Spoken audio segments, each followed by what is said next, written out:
Hey guys, I hope you're doing well. I hope you're staying healthy, you're eating well, and you're also getting enough sleep. And also, you're making sure that you are washing those hands. Okay? Mrs. Lofgren misses you all, and I can't wait to get back to the classroom and see all of your faces. Um, some of you have been able to get into Google Classroom, but I haven't heard from many of you. So please try to get into Google Classroom for both reading, math, science, and social studies in order to do the discussion questions. And also, you have a couple projects on there. If you need any assistance, you can email me. I know I put my email address on our packet that I gave you.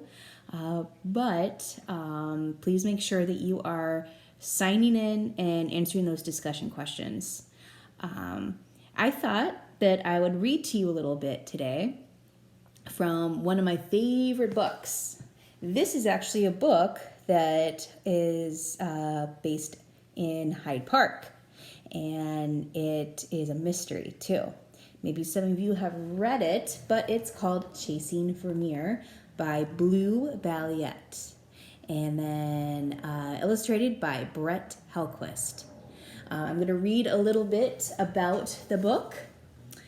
When a book of unexplainable occurrences brings Petra Andali and Calder Pillay together, strange things start to happen.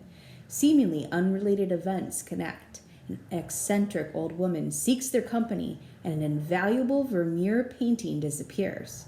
Before they know it, the two find themselves at the center of an international art scandal, where no one, neighbors, parents, teachers, is spared from suspicion. As Petra and Calder are drawn clue by clue into a mysterious labyrinth, they must draw on their powers of intuition, their problem-solving skills, and their knowledge of Vermeer. Can they decipher a crime that has left even the FBI baffled? So just a little background. Vermeer was a famous Dutch painter who lived during the late 1600s, and his artwork is worth millions and millions of dollars. So it's actually what they call priceless. You can't put a price on it. So I'm going to read to you the first chapter of Chasing Vermeer.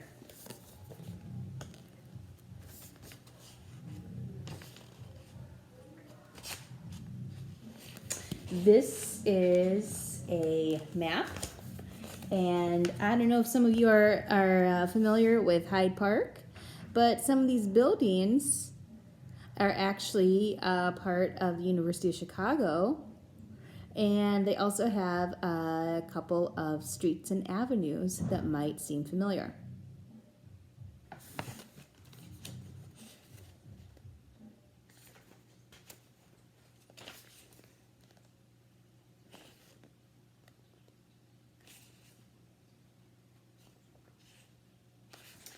Chapter 1, 3 Deliveries.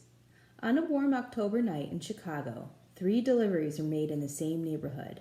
A plump tangerine moon had just risen over Lake Michigan. The doorbell had been rung at each place and an envelope left propped outside. Each front door was opened on to an empty street. Each of the 3 people who lived in those homes lived alone, and each had a hard time falling asleep that night. The same letter went out to all 3. Dear friend, I would like your help in identifying a crime that is now centuries old. This crime has wronged one of the world's greatest painters, and as those in positions of authority are not brave enough to correct this error, I have taken it upon myself to reveal the truth. I have chosen you because of your discriminating eye, your intelligence, and your ability to think outside of convention. If you wish to help me, you will be amply rewarded for any risks you take. You may not show this letter to anyone. 2 other people in the world have received this document tonight. Although you may never meet, the 3 of you will work together in ways none of us can predict.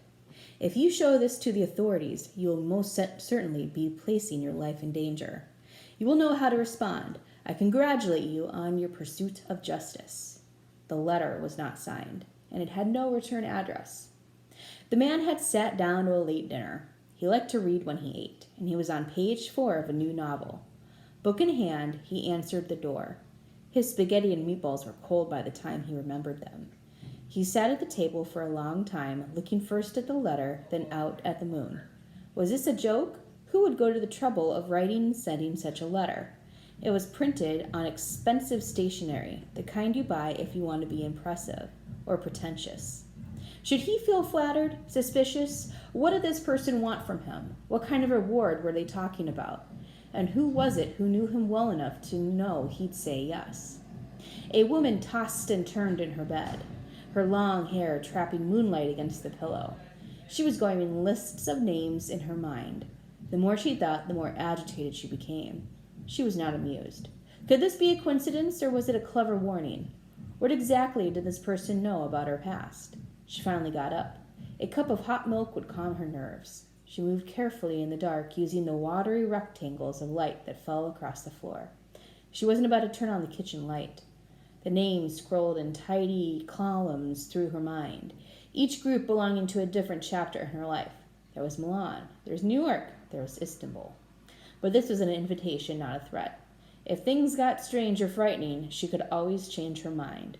Or could she? Another woman lay awake under the moon, listening to the wind and the occasional whine of a police siren. This was one of the weirdest coincidences ever. Was this letter insane or inspired? And was she just being gullible, thinking this person was really writing to her? Maybe hundreds of these letters had gone out. Had her name been picked out of a phone book? Fake or not, the letter was intriguing. A centuries-old crime. What could this person be planning? And what about the spooky part? If you show this to the authorities, you will most certainly be placing your life in danger. Maybe this was a maniac, one of those serial killers. She pictured the police going through her apartment and finding the letter, standing over her body and saying, "Geesh, she should have called us first thing. She could have been alive today." A lone cat yowled in the alley below her bedroom, and she jumped, her heart pounding. Sitting up in bed, she shut the window and locked it. How could she not say yes? This was a letter that could alter history. Here are some pictures. So these are the 3 people that have received those letters.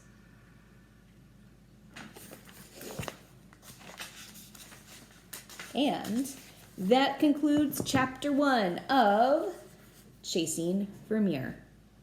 So I hope you enjoyed the chapter today. I'm going to read another chapter tomorrow, and I really hope that you are staying on task with your work, because it's going to give you points to get better grades. All right, stay healthy, guys. Bye.